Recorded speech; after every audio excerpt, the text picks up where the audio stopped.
भाई बहन, जिसे नाम मिल गया नाम के ध्यान में बैठ जा, जिसे नाम नहीं मिला जिस इष्ट को मानते उन्हीं का ध्यान करके 2 मिनट के लिए सच्चे दिल से सभी भाई बहन ध्यान में बैठ जाए।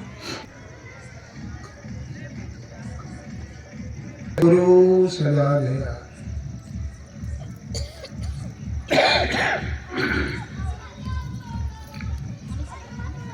आज सत्संग जो रखा गया है, शादी होकर के आई और बहू आई, उस उपलक्ष्य में सत्संग रखा गया है।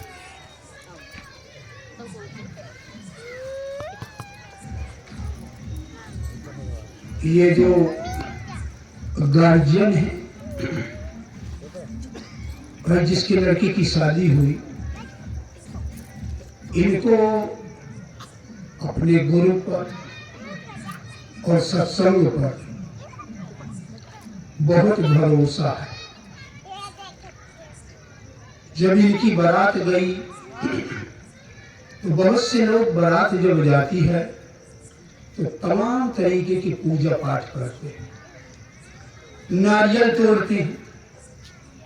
बहुत से भाई लोग तो सुअर काट देते हैं, कह देते हैं देवता को खुश कर रहे हैं, पूजा देते हैं।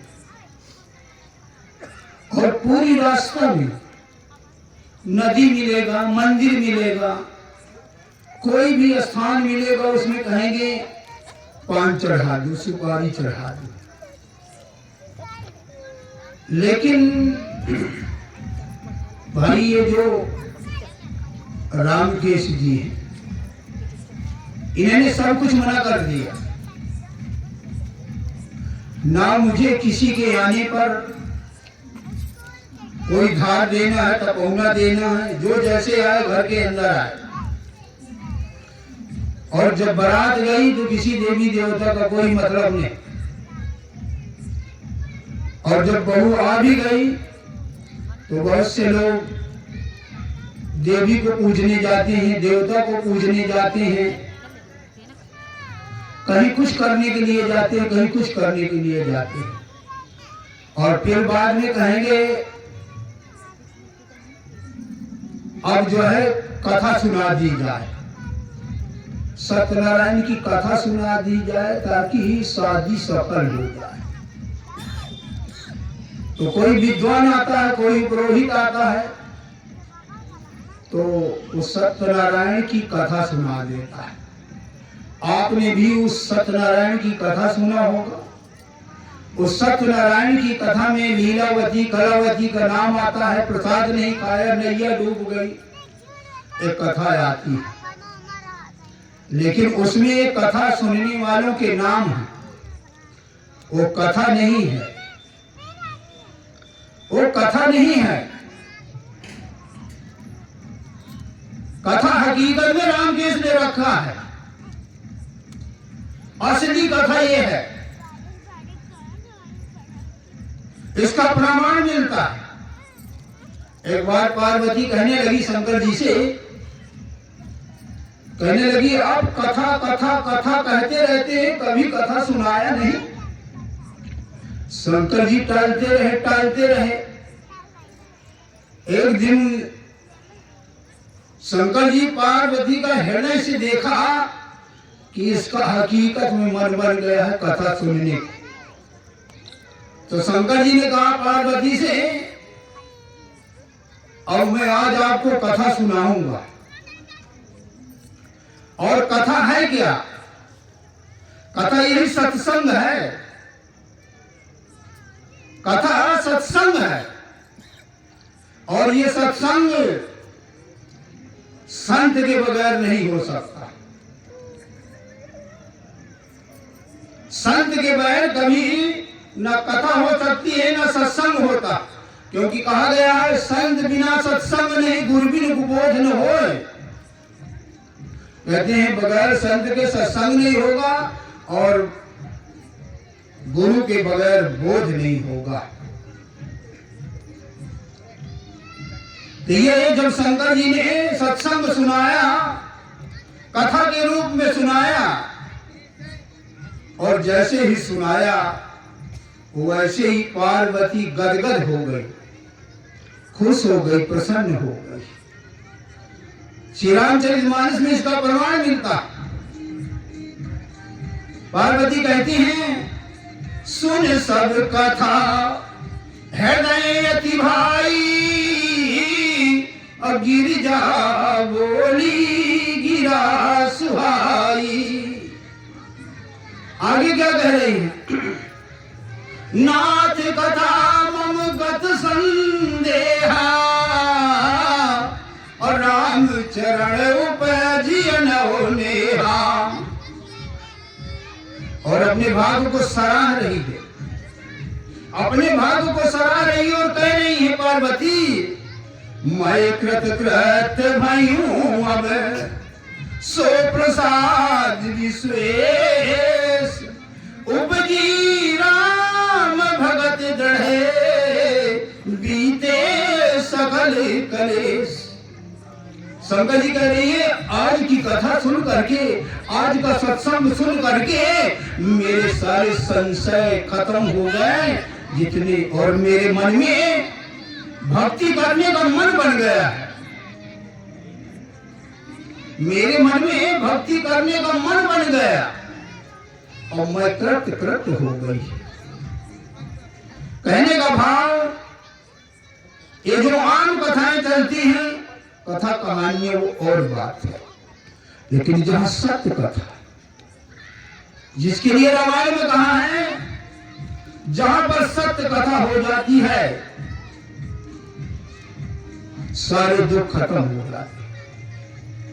प्रमाण मिलता है श्री रामचरितमानस में, सत्य कथा सुख दुख को, सत्य कथा दुख सुख को।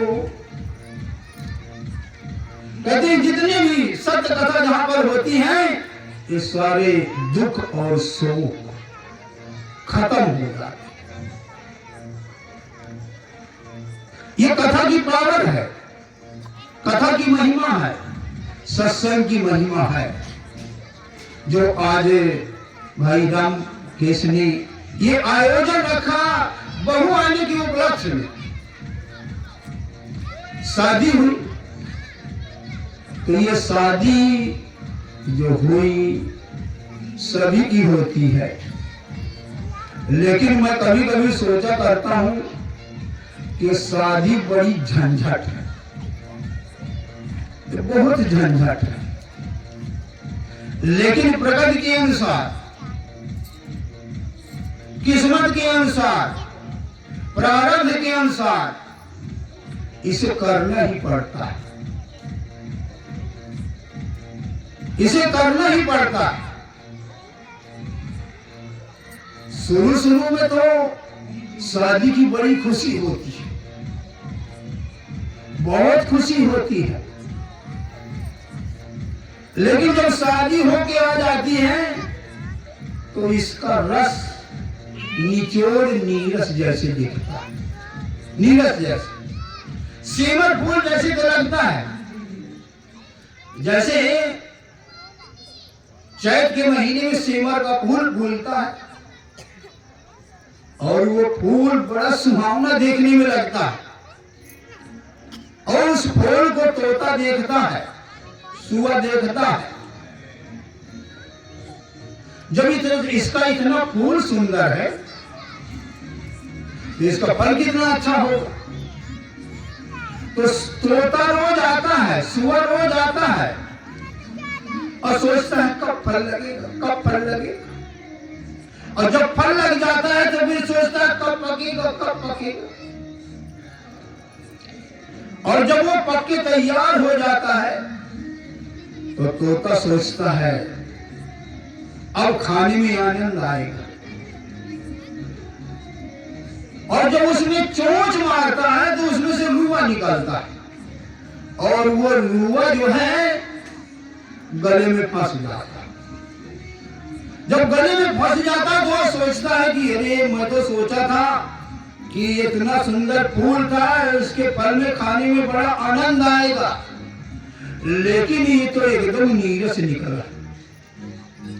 इसी तरह यह शादी में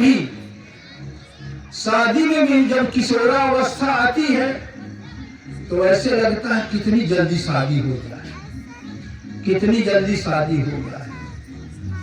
और शादी का नशा ही बड़ा आड़गड़ होता है। उदाहरण समझने के लिए एक आध कुचरा सन्यासी था, सन्यासी हो गया। एक कहीं जा रहा तो कुएं की जगत में लेट गया, कुएं की जगत में लेट गया। और इसी तरह पड़ोस में शादी हो रही थी, बाजा बज रहा था, डांस हो रहा था, डीजे बज रहा था। तो कुएं से लेटे लेटे वो बारात के बारे में ही सोचने लगा। इस बारात में दूल्हा होगा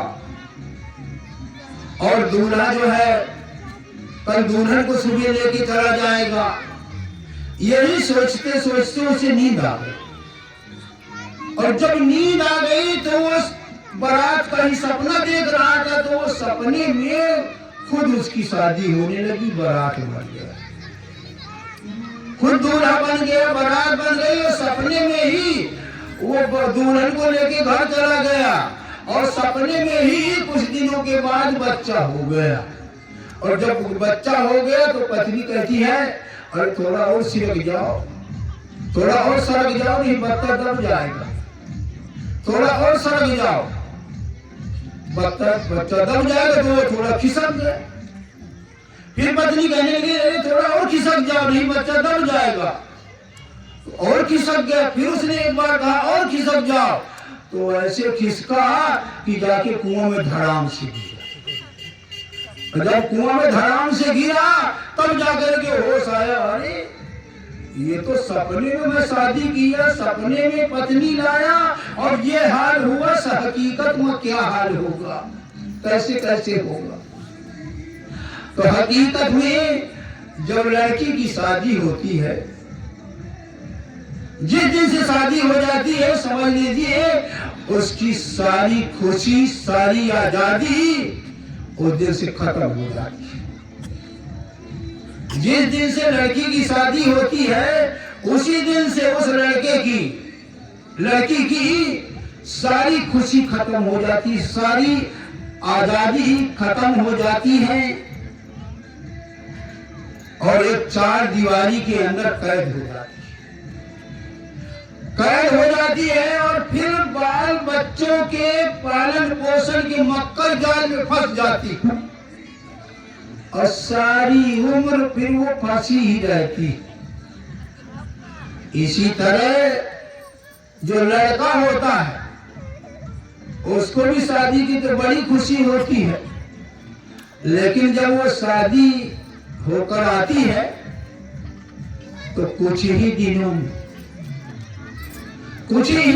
उसके अंदर मायूसियत शुरू हो जाती है और फिर चिंताएं बढ़ने लगती हैं और हाल वही हो जाता है। क्या हाल हो जाता है कि भूल गई लाव रंग, भूल गई चाकरी, तीन चीजें याद रखो, नून तेल लकड़ी, बस इतना रह जाता है। और जैसे जैसे बाल बच्चे एक आदमी किसी ने पूछा कि अच्छा ये बताओ लड़की की शादी की क्या पहचान है?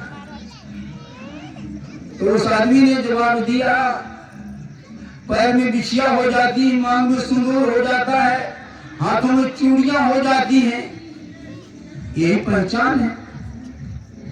और कहने लगे लड़के की पहचान क्या है? तो लड़के की पहचान और कुछ नहीं है, जब लड़के की शादी होके आएगी तो कुछ ही दिन में मायूस रहेगा और कभी कभी तो ऐसे बैठ के सोचने लगेगा, क्योंकि मक्कर जाल में फंस गया ना। अब बाल बच्चे होंगे, कपड़े लत्ते लाना है, घर गृहस्थी चलाना है, तमाम तरीके की उसे उलझन घेर लेती हैं और जो पहले बात होती है वो बात खत्म हो जाती है। तो इसका मतलब ये नहीं है कि शादी नहीं करना चाहिए। तो शादी पाप नहीं है, शादी समाज के खिलाफ कोई ऐसी चीज नहीं है। शादी पाप नहीं है और ना ही शादी समाज के खिलाफ है, क्योंकि अगर किसी की शादी नहीं होगी तो संसार ही नहीं चलेगा, ये भी जरूरी है। लेकिन शादी हो करके विवेक न होने के कारण, ज्ञान न होने के कारण ये मायूसियत होती रहती है। ज्ञान न होने के कारण, विवेक न होने के कारण ये मायूसियत प्रकट हो जाती है। और नहीं तो गुरु नानक साहब ने तो यहां तक कह दिया है कि घर गृहस्थी में रह करके, बाल बच्चों के साथ रह करके, अपने माँ बाप, भाई बहन, समाज, लड़की लड़की, लड़का लड़की की जिम्मेवारी निभाते हुए इस गृहस्थी में रह करके, बल्कि इसका आनंद ले करके और अपने लक्ष्य को पूरा करना। गुरु नानक साहब की बड़ी बताती है। गुरु नानक साहब ने कहा है, नानक सदगुरु भेटिए पूरी होए जुगत, हसन दिया, खेलन दिया, खावन दिया, पहनन दिया, बिच्चे हो मुकत। कहते हैं घर गृहस्थी का आनंद भी लीजिए, जिम्मेवारी भी निभाइए और हंसते खेलते जिम्मेवारियों को निभाते हुए अपने लक्ष्य को पूरा कीजिए। और इंसानी जन्म का लक्ष्य क्या है? परमात्मा की भक्ति करना। ये सब कुछ करते हुए परमात्मा की भक्ति बहुत जरूरी है। यही इंसानी जाने का एक असली और मूल लक्ष्य है। सब कुछ कर लिया और ये काम नहीं किया, भक्ति नहीं किया, तो समझो वो कुछ नहीं किया। क्योंकि कबीर साहब की वाणी बताती है, अरब खरब द्रव्य हो उदय असलो राज, अबिन भक्ति भगवंत के सभी नरक के काज। कहते हैं अगर परमात्मा की भक्ति नहीं किया तो ये समझ लीजिए सब नरकों का समाज बनाया है, समान बनाया है। इसलिए हमें इस घर गृहस्थी में रह करके अपने लक्ष्य को पूरा करना। तो जब शादी होके आती है तो एक तो होती है पत्नी, एक होती है धर्म पत्नी। जो पतन के मार्ग में ले जाए,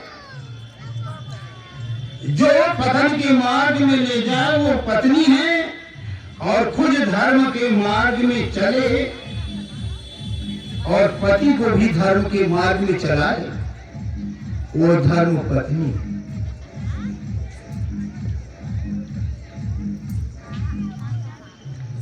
और वो पत्नी भले ही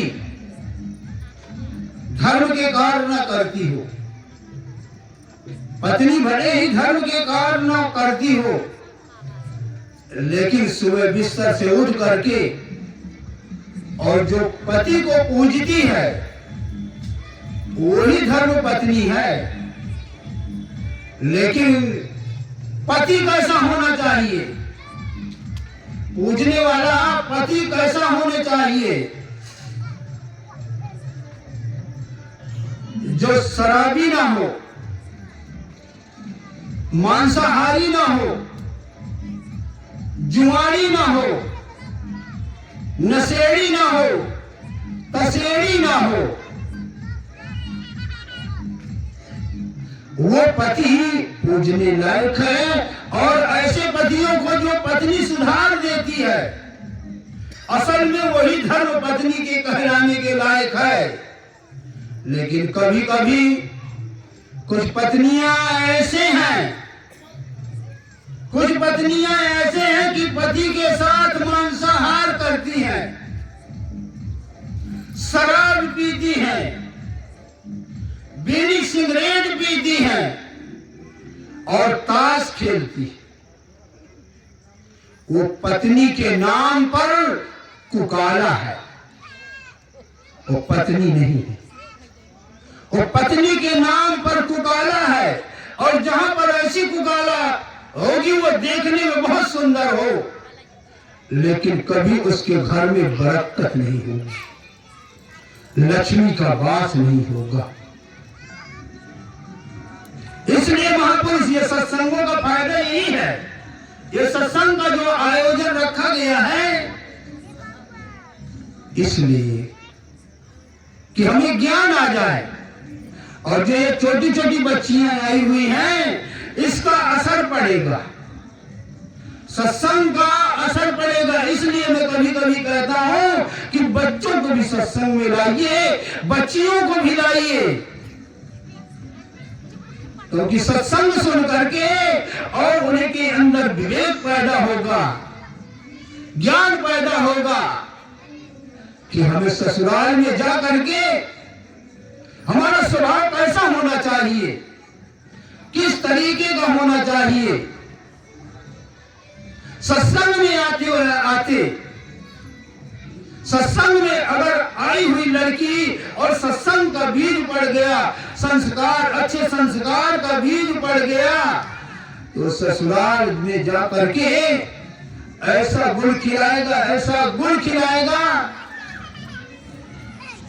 कि उस बहू के मायके वालों की प्रशंसा होगी, उस बहू के मायके वालों की प्रशंसा होगी।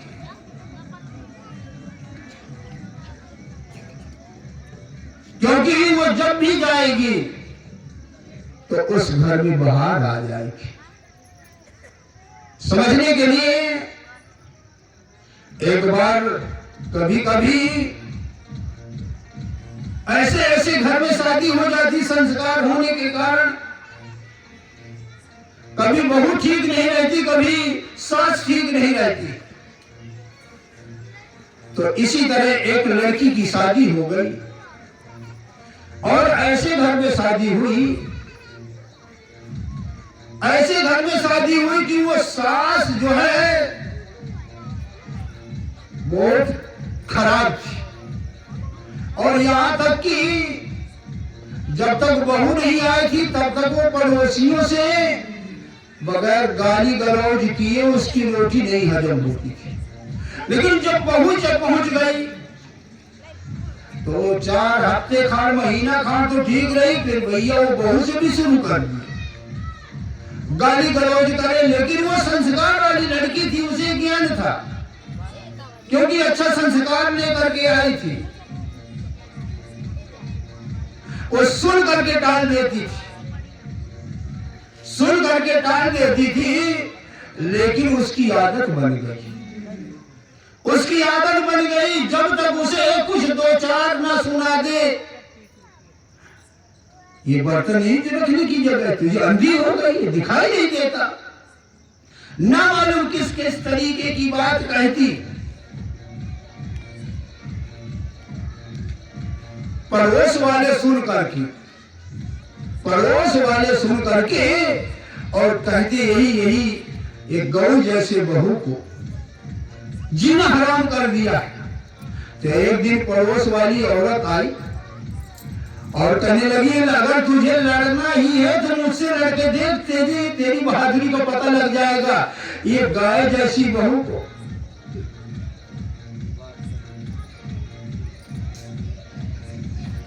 उसने कहा, अगर लड़ना है तो मुझसे लड़ करके देख, तुझे पता चल जाएगा कि तेरी बहादुरी कैसी है। ये गाय जैसी बहू को इतना परेशान कर रही, तुझे शर्म नहीं आती। इतने में सुन करके वो बहू सुन करके और दौड़ करके गई और कहने की, खबरदार, मेरी माँ को अगर ऐसा कहा तो खबरदार। कौन माँ अपनी बेटी को नहीं डांटती है? कौन माँ अपनी बेटी को अच्छी बात सिखाती है? सुन करके वो जो सास सुन करके हैरान हो गई, सुन करके हैरान हो गई और उस दिन से कभी गाली नहीं दिया। उसे ज्ञान हो गया कि अरे मेरी गाली को भी मेरी बहू समझाने वाली बात समझती है। हकीकत में मेरी बहू गौ है, अच्छे घर की बेटी थी ना, हकीकत में गौ है। कहने का भाव यह है कि जब रहम दिल होता है, सहन शक्ति और मीठे वचन पत्थरों को भी पिघला देते। इसलिए गोस्वामी तुलसीदास जी ने कहा है, तुलसी मीठे वचन से सुख उपजत चहुओर। तुलसी मीठे वचन से सुख उपजत चहुओर। वशीकरण एक मंत्र है, तज दे वचन कठोर। मीठी वाणी वो चीज है, मीठी वाणी वो चीज है कि पत्थर दिल को भी पिघला देती है। इसलिए महापुरुष कहते हैं हमें हमेशा इस संसार में नहीं रहना, हमें हमेशा इस संसार में नहीं रहना है। पड़ोस और परिवार और घर वालों की बात छोड़िए, पड़ोस में भी, मोहल्ले में भी हमें सबसे मीठा बोलना चाहिए। और जब मीठा बोलेंगे तो हम किसी को भी अपने बस में कर लेंगे। ये गोस्वामी तुलसीदास जी फुल गारंटी दे रहे हैं, फुल गारंटी दे रहे हैं। इसलिए किसी कवि ने कहा है, संभल संभल पगे धरियो जगत में, थोड़े दिना की है जिंदगानी, सबसे बोलो मीठी वाणी। संभल संभल पग धरियो जगत में, थोड़े दिना की है जिंदगानी, सबसे बोलो मीठी वाणी। धन दौलत सब माल खजाना, धन दौलत सब माल खजाना, पड़ी रहेगी सब राजधानी, सबसे बोलो मीठी वाणी। बाली भयो मुंह मीठी खायो, बाली भयो मुंह मीठी खायो, खेल करत रहो मनमानी, सबसे बोलो मीठी वाणी। आई जवानी चढ़ी दीवानी, आई जवानी चढ़ी दीवानी, पाव पड़े चातानी, सबसे बोलो मीठी वाणी। बूढ़ी भयो सिर कंपन लागो, बूढ़ी भयो सिर कंपन लागो, नैनन नीर बहो पानी, सबसे बोलो मीठी वाणी। यमलोक से यमदूत आयो, यमलोक से यमदूत आयो, मारी पड़े रही मनमानी, सबसे बोलो मीठी वाणी। थोड़े दिना की है जिंदगानी, सबसे बोलो मीठी वाणी। काम बनाओ नर धन पाई, काम बनाओ नर धन पाई, ये अवसर अब नायानी, सबसे बोलो मीठी वाणी। संभल पग दरियो जगत में, थोड़े दिना की है जिंदगानी, सबसे बोलो मीठी मानी। कहते मीठे वचन में वो ताकत होती है कि अपने बस में कर लेने वाली होती है। इसलिए ध्यान रखना, जब शादी होकर के बहू आती है तो दो तरीके की आती है, चाहे पत्नी कह दीजिए, चाहे धर्म पत्नी कह दीजिए, और चाहे बहू कह दीजिए, चाहे बहू रानी कह दीजिए। बहू रानी कौन सी होती है? बहू कौन सी होती है? बहू रानी वो होती है जो ज्यादा दहेज लेके आती है। और कभी कभी बहू रानी तो नौकर चाकर लेके आती है, कार लेके आती है। और भैया जब वो कार लेके आ जाती है ना बहू रानी, तो फिर अपनी सरकार चलाती है घर में।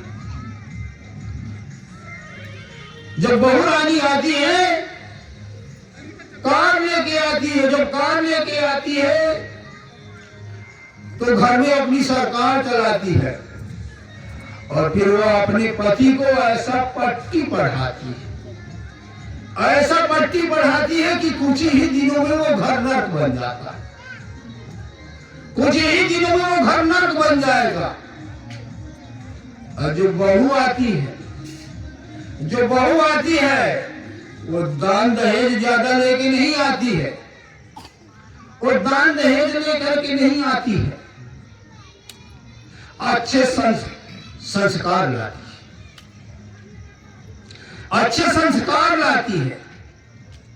और जब अच्छे संस्कार लाती है तो अपने पति को पट्टी नहीं पढ़ाती है, पाठ पढ़ाती है।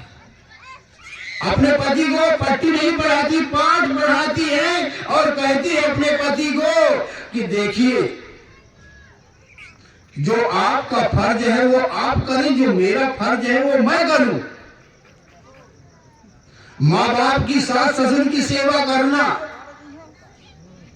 घर में आए हुए अतिथि मेहमान का स्वागत सत्कार करना, सास ससुर की सेवा करना, बड़ों का आदर करना,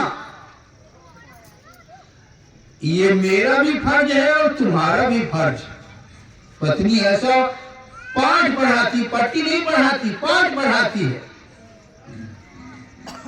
और जब वो पत्नी ऐसा बहु पाठ पढ़ाती है तो वो कुछ दिन के अंदर वो घर स्वर्ग बन जाता है। क्यों? क्योंकि वो फर्ज के लिए आती है, हक के लिए नहीं आती है। तो मैं ये कहूंगा, ये बेटियां जब कभी ससुराल जाएं तो सिर्फ फर्ज के लिए जाएं कि मेरा फर्ज ससुराल में आकर के क्या है, मेरा फर्ज क्या है। सास ससुर का कहना मानना, बड़ों का आदर करना, ये मेरा फर्ज है। और जो लड़की ससुराल में जाकर के अपना फर्ज निभाती है तो उसका हक कोई छीनने वाला नहीं है, उसका हक अपने आप मिल जाएगा, कहीं नहीं जाएगा। इसलिए अब जब कभी लड़के की शादी करने का मन बनता है तो आजकल एक निशाना बन गया है। कहेंगे निशाना बन गया है कि कहेंगे कि अच्छा ये बताओ लड़की का रंग कैसा है, लड़की का रूप कैसा है, लड़की की कद कैसी है, काठी कैसे है। आजकल सिर्फ लड़की का रंग रूप कद काठी देखने में आदमी लगा हुआ। लेकिन मैं आपको ये कहूंगा, कद काठी और रंग रूप के चक्कर में मत पड़ना। अगर लड़की को देखना है तो लड़की का गुण और स्वभाव देखिए, लड़की का गुण और स्वभाव देखिए, लड़की का रंग रूप, लड़की का रंग रूप, कद काठी तो पहली नजर में बहुत अच्छा लगता,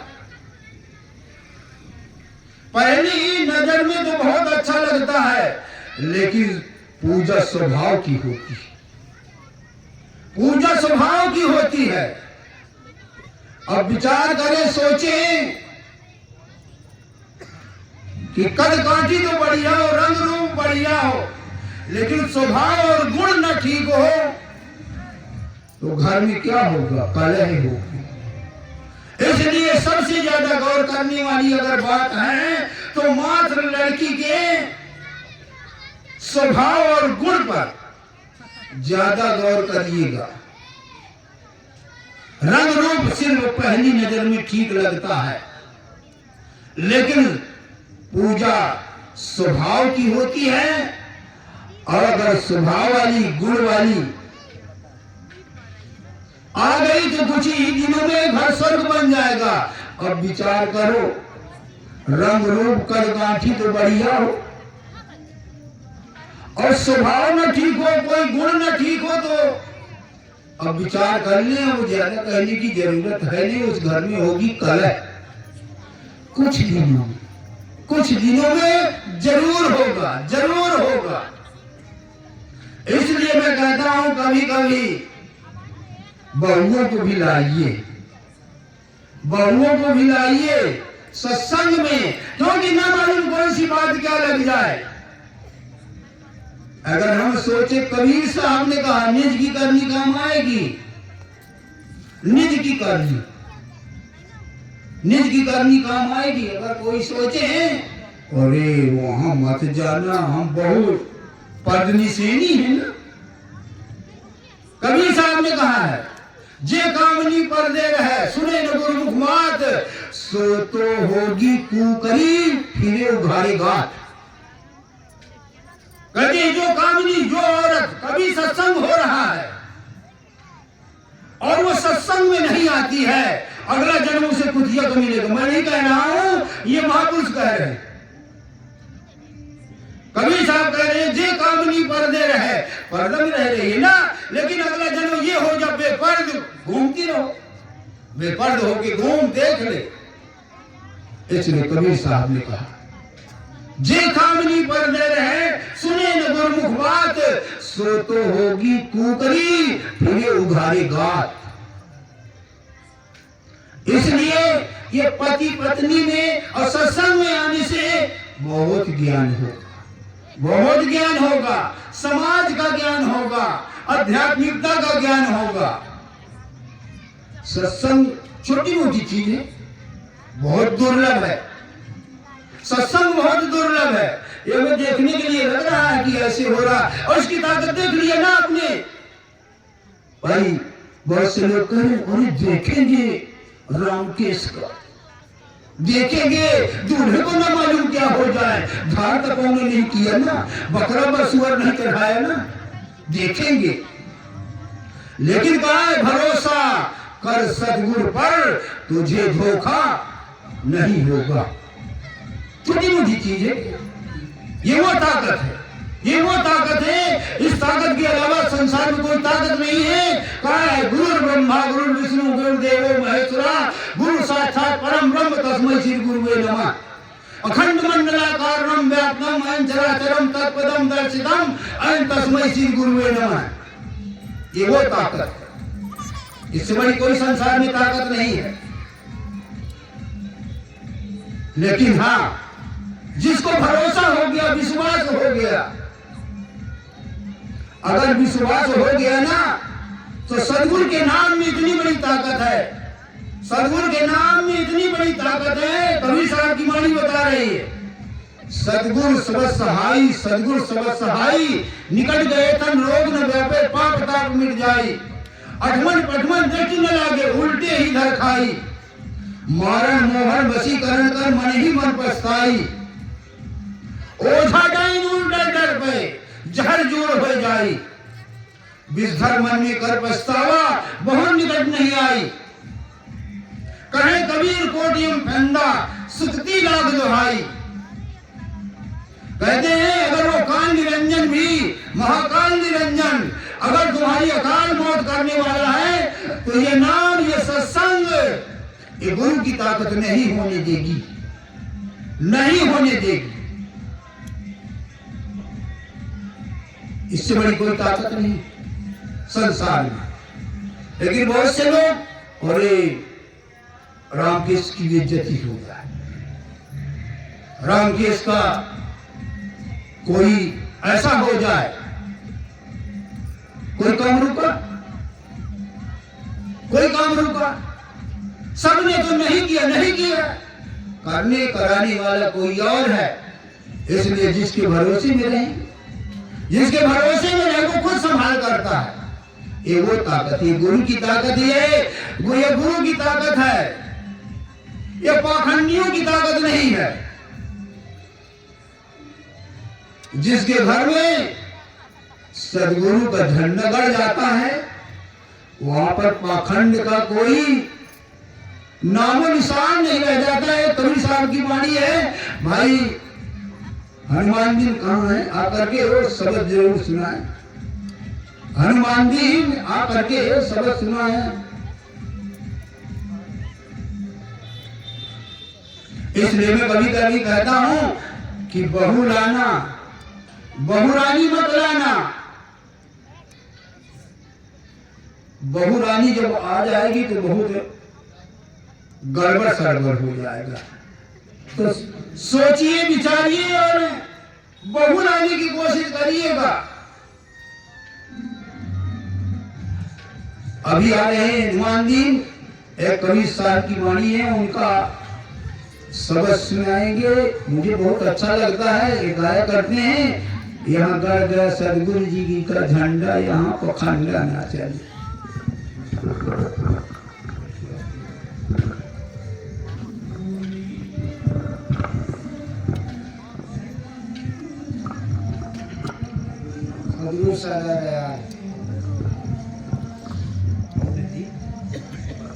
अब गड़गा सतगुरु जी का झंडा, हिया पखंडा ना चली, हिया पखंडा ना चली,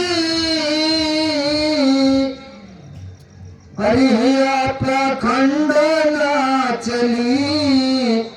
अब गड़गा सतगुरु जी का झंडा, हिया पखंडा ना चली।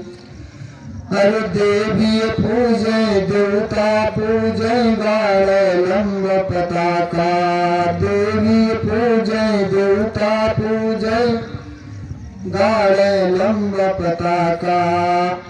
हर माटी के चौतरा बना के, माटी के चौतरा बना के काटे हंसी कमुंडा, हिया पखंडा ना चली। अब गड़गा सतगुरु जी का झंडा, हिया पखंडा ना चली।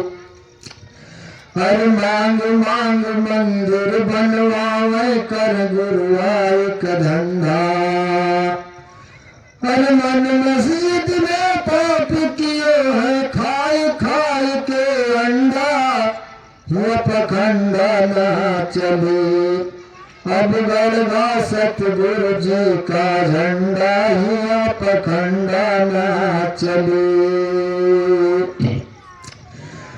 अरे मांग मांग मंदिर बनवावे, कर गुरुआई का धंधा। अरे चेला गुरु नरक में जाइए, खाइए उनका डंडा, हिया पखंडा ना चले। गड़गा सतगुरु जी का झंडा, हिया पखंडा ना चले। कहे कबीर सुनो भाई साधे मन का छोड़ तरंगा, कहे कबीर सुनो भाई साधे मन का छोड़ तरंगा, हिया पखंडा ना चले। अब गड़गा सतगुरु जी का झंडा, अब हिया पखंडा ना चले। सतगुरु साहब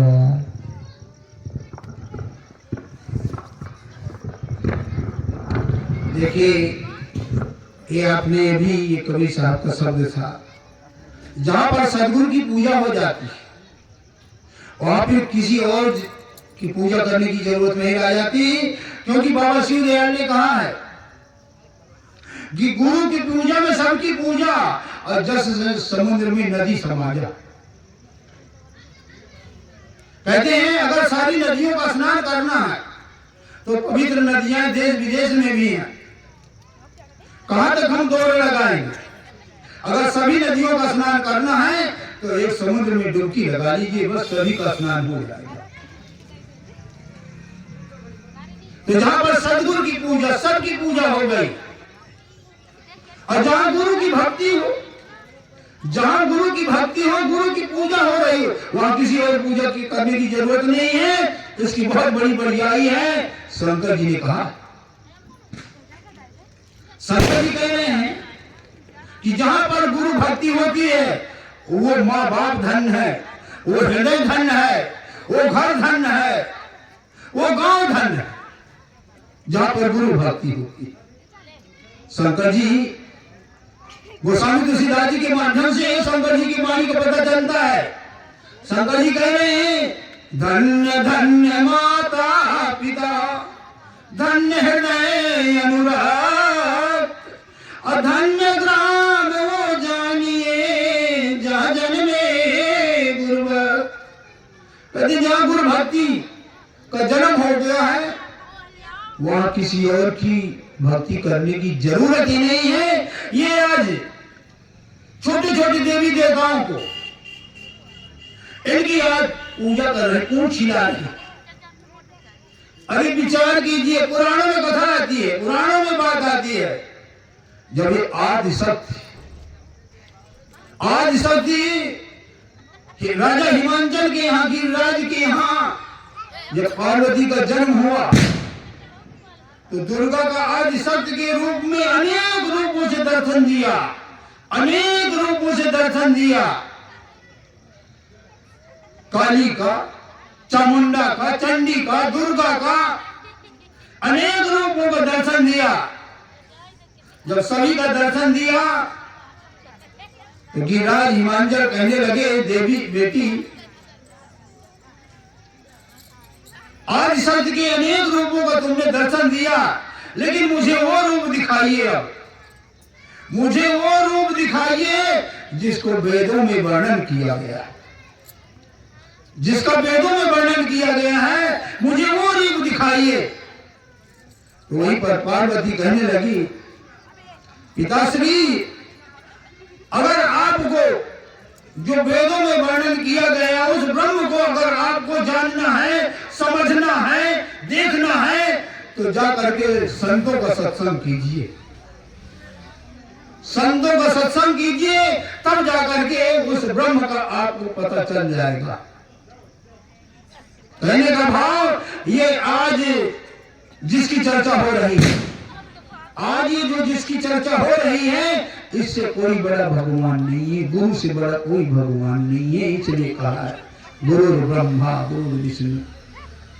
गुरु एक ताकत है, गुरु एक पावर है, गुरु कोई हार मास का लोथड़ा नहीं है, जिसके लिए गोस्वामी तुलसीदास जी ने कहा, बिन पग चले सुने बिन कहना, और कर बिन कर्म कर बिन रहना। ये वो ताकत है, वो पावर, बगैर रंग रूप का है, बगैर शरीर का है, बगैर पैरों के चलता है, बगैर हाथों के सब काम करता है, और बगैर वाणी की बोलता भी है। ये पावर है, वो ताकत है, ये वो पावर जिसे किसी शरीर में वो चुन लेता और छोटे से दायरे में उसी के अंदर प्रवेश होकर के और अपने धाम जाने के लिए हमें प्रेरणा देता है, सत्संग का माध्यम लेकर के, जहां पर सत्य कथा हो। सत्य कथा की बहुत बड़ी ताकत है। रामायण में कहा गया है, सत्य कथा दुख शोक को दूर करे दे चैन,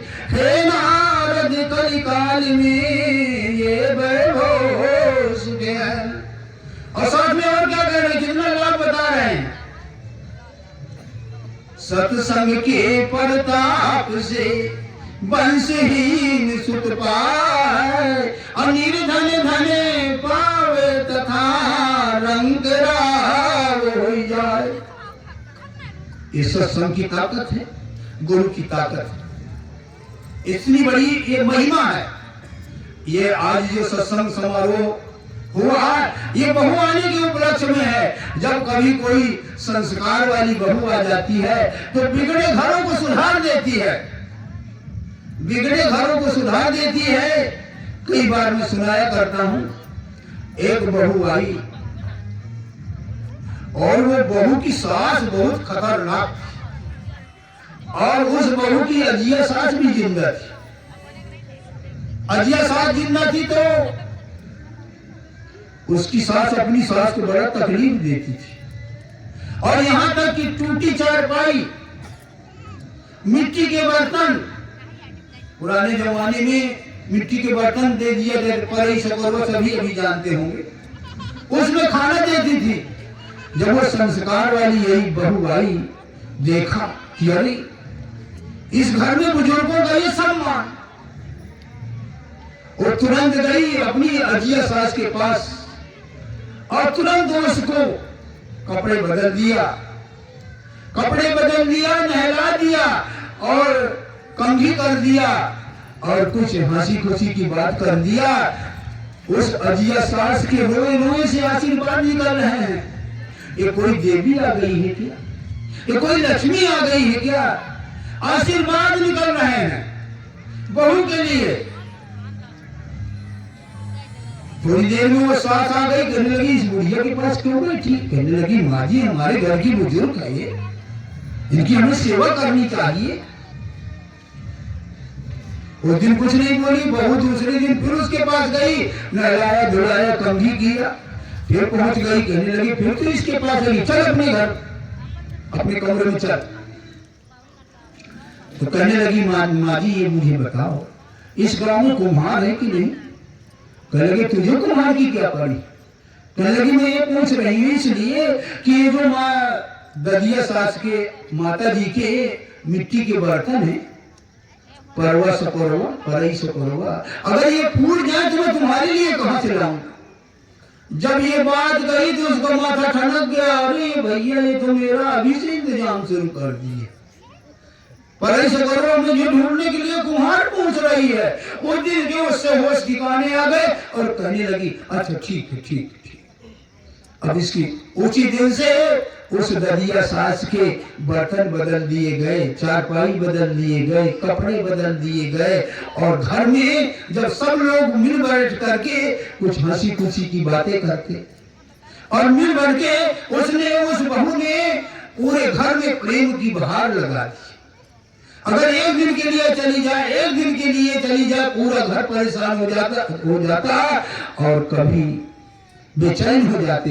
इसलिए मैं ये कहता हूं कि अगर आप सास हैं तो बहू को इतना प्यार दो कि वो अपने लड़की का फोन नंबर भूल जाए। इतना प्यार दो अपने बहू को, इतना प्यार दो लड़की के नहीं, अपने पीहर का, मायके का फोन नंबर भूल जाए, इतना प्यार दो। और अगर आप बहू हैं तो अपनी सास को इतना प्यार दे कि वो सास अपनी लड़की का फोन नंबर भूल जाए, है ना? तो मैं अपनी बात यहीं से समाप्त करूंगा। और सभी भाई बहन जो पंडाल में बैठे हुए हैं, सभी भाई बहन लंगर चक करके भोजन करके जाएंगे, प्रसाद पा करके जाएंगे। क्योंकि ये नहीं सोचना अरे यहाँ तो सूखा रूखा प्रसाद है। ये सत्संग का जो प्रसाद होता है, अगर ये थोड़ा सा भी अगर हृदय में चला गया परिवर्तन कर देता है। इसमें इतनी बड़ी ताकत है। तो मैं अपनी बात ही समाप्त करूं। सतगुरु सदा दे।